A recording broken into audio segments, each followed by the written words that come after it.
ನೂತನ ವರ್ಷವನ್ನು ಬರಿಮಾಡಿಕೊಳ್ಳಲು ವಿಶ್ವದೆಲ್ಲೆಡೆ ಒಂದು ವ್ಯಾಪಕ ಸಿದ್ಧತೆ ನಡೀತಾ ಇದ್ದರೆ ಇತ್ತ ಸಾಂಸ್ಕೃತಿಕ ನಗರಿ ಮೈಸೂರಿನಲ್ಲಿರುವಂಥ ಶ್ರೀ ಯೋಗನರಸಿಂಹಸ್ವಾಮಿ ದೇಗುಲ ಅಂತಂದರೆ ವಿಜಯನಗರದಲ್ಲಿರುವಂಥ ನಾರಸಿಂಹ ಕ್ಷೇತ್ರ ಶ್ರೀ ಯೋಗನರಸಿಂಹಸ್ವಾಮಿ ದೇಗುಲದಲ್ಲಿ ಒಂದು ಬರೋಬ್ಬರಿ 2 ಲಕ್ಷ ಲಾಡುಗಳನ್ನು ತಯಾರಿ ಮಾಡಿ ಮೊದಲ ದಿನ ಅಂದರೆ ಜನವರಿ 1ರಂದು ದೇಗುಲಕ್ಕೆ ಭೇಟಿ ನೀಡುವಂತಹ ಭಕ್ತಾದಿಗಳಿಗೆ ನೀಡುವ ಸಲುವಾಗಿ 2 ಲಕ್ಷ ಲಾಡುಗಳನ್ನು ತಯಾರು ಮಾಡುವಂಥ ಕಾರ್ಯ ಇದೀಗ ಭರದಿಂದ ಸಾಗ್ತಾ ಇದೆ.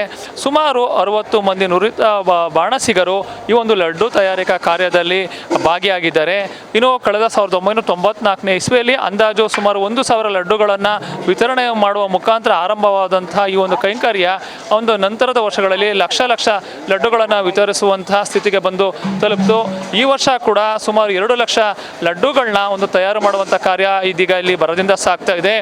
ಒಂದು 2 kg 1.5 kg 150 ಗ್ರಾಮ್ ತೂಕದ ಒಂದು ಲಾಡುಗಳನ್ನು ಇಲ್ಲಿ ತಯಾರು ಮಾಡಲಾಗ್ತಾ ಇದೆ. ಸುಮಾರು 60 ಮಂದಿ ನುರಿತ ಬಾಣಸಿಗರು ಲಡ್ಡು ತಯಾರಿಕೆಯಲ್ಲಿ ಬ್ಯುಸಿಯಾಗಿದ್ದಾರೆ. ಈ ಒಂದು ಲಡ್ಡುಗಳ ತಯಾರಿ 2 ಲಕ್ಷ ಲಡ್ಡು ತಯಾರಿಕೆಗಾಗಿ 100 ಕ್ವಿಂಟಾಲ್ ಕಡಲೆ ಹಿಟ್ಟು, 200 ಕ್ವಿಂಟಾಲ್ ಸಕ್ಕರೆ, 10,000 ಲೀಟರ್ ಖಾದ್ಯ ತೈಲ, 500 kg ಗೋಡಂಬಿ, 500 kg ಒಣದ್ರಾಕ್ಷಿ, 500 kg ಬಾದಾಮಿ, 1,000 kg ಒಂದು ಡೈಮಂಡ್ ಸಕ್ಕರೆ, 2,000 kg ಬೂರಾ ಸಕ್ಕರೆ, 50 kg ಪಿಸ್ತಾ ಮತ್ತು ಏಲಕ್ಕಿ, 50 kg ಜಾಕಾಯಿ ಮತ್ತು ಜಾಪತ್ರೆ, 50 kg ಪಚ್ಚೆ ಕರ್ಪೂರ ಸೇರಿದಂತೆ ಇನ್ನಿತರ ಒಂದು ಖಾದ್ಯಗಳನ್ನು ಬಳಸಿಕೊಂಡು ಒಂದು ಲಡ್ಡುಗಳನ್ನು ಅಂದರೆ ತಿರುಪತಿ ಮಾದರಿಯ ಲಡ್ಡುಗಳನ್ನು ತಯಾರಿಸುವಂಥ ಕಾರ್ಯ ಇಲ್ಲಿಗ ಭರದಿಂದ ಸಾಗ್ತಾ ಇದೆ. ಇನ್ನು ದೇಗುಲದ ಒಂದು ಪ್ರಮುಖರಾಗಿರುವಂಥ ಒಂದು ಭಾಷ್ಯಂ ಸ್ವಾಮೀಜಿ ಅವರ ಒಂದು ಮಾರ್ಗದರ್ಶನದಲ್ಲಿ ಈ ಒಂದು ಲಡ್ಡು ತಯಾರಿಕಾ ಕಾರ್ಯ ಇಲ್ಲಿ ಭರದಿಂದ ಸಾಗ್ತಾ ಇದೆ. ಒಂದು ಈಗಾಗಲೇ ಆರಂಭವಾಗಿರುವಂತಹ ಈ ಒಂದು ಕಾರ್ಯ ಡಿಸೆಂಬರ್ 31ರ ವೇಳೆಗೆ ಇದು ಅಂತ್ಯಗೊಳ್ಳುತ್ತೆ. ಡಿಸೆಂಬರ್ 31ರ ವೇಳೆಗೆ ಸುಮಾರು 2 ಲಕ್ಷ ಲಡ್ಡುಗಳನ್ನು ತಯಾರಿಸುವಂಥ ಕಾರ್ಯ ಮುಗಿತಾ ಇದ್ದಂತೆ ಜನವರಿ 1ರಂದು ಬೆಳಗಿನ ಜಾವ 4 ಗಂಟೆಯಿಂದ ಮಧ್ಯರಾತ್ರಿ 12 ಗಂಟೆಯವರೆಗೂ ಕೂಡ ಈ ಒಂದು 2 ಲಕ್ಷ ಲಡ್ಡುಗಳನ್ನು ವಿತರಿಸುವಂಥ ಕಾರ್ಯ ನೆರವೇರುತ್ತೆ.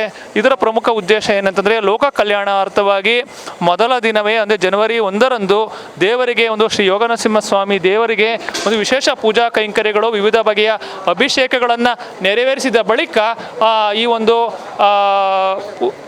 ಲಡ್ಡುಗಳನ್ನು ವಿತರಿಸುವಂಥ ಕಾರ್ಯಕ್ಕೆ ಒಂದು ಚಾಲನೆಯನ್ನು ನೀಡಲಾಗುತ್ತೆ. ಅದೇ ಒಂದು ಹಿನ್ನೆಲೆಯಲ್ಲಿ ಈ ಒಂದು ಸ್ಥಳದಲ್ಲಿ ಇದೀಗ 2 ಲಕ್ಷ ಲಡ್ಡುಗಳನ್ನು ತಯಾರಿಸುವಂಥ ಕಾರ್ಯ ಇದೀಗ ಭರದಿಂದ ಸಾಗ್ತಾ ಇದೆ. ಒಟ್ಟಾರೆಯಾಗಿ ಮೊದಲ ದಿನ ಬರುವಂಥ ಭಕ್ತಾದಿಗಳಿಗೆ ಒಂದು ಸಿಹಿಯನ್ನು ನೀಡುವ ಮುಖಾಂತರ ಒಂದು ಒಳ್ಳೆಯ ಒಂದು ಶುಭ ದಿನವಾಗಿ ಒಂದು ನೂತನ ವರ್ಷವನ್ನು ಆರಂಭಿಸಬೇಕು ಅನ್ನೋ ಒಂದು ನಿಟ್ಟಿನಲ್ಲಿ ಲೋಕ ಕಲ್ಯಾಣಾರ್ಥವಾಗಿ ಈ ರೀತಿ ಕಳೆದ 1994ರಿಂದಲೂ ಕೂಡ ಒಂದು ವರ್ಷದ ಮೊದಲ ದಿನ ಒಂದು ಲಾಡುಗಳನ್ನು ವಿತರಿಸುವಂಥ ಕೈಕಾರ್ಯ ನಡ್ಕೊಂಡು ಬಂದಿದ್ದು ಅದು ಈ ವರ್ಷವೂ ಕೂಡ ಮುಂದುವರಿತಾ ಇರೋದು ವಿಶೇಷ ಅಂತ ಹೇಳ್ಬೋದು. ಕ್ಯಾಮ್ರಾ ಪರ್ಸನ್ ಸತೀಶ್ ಜೊತೆ ರಂಗಸ್ವಾಮಿ, ನ್ಯೂಸ್ ಆನ್ ಕನ್ನಡ, ಮೈಸೂರು.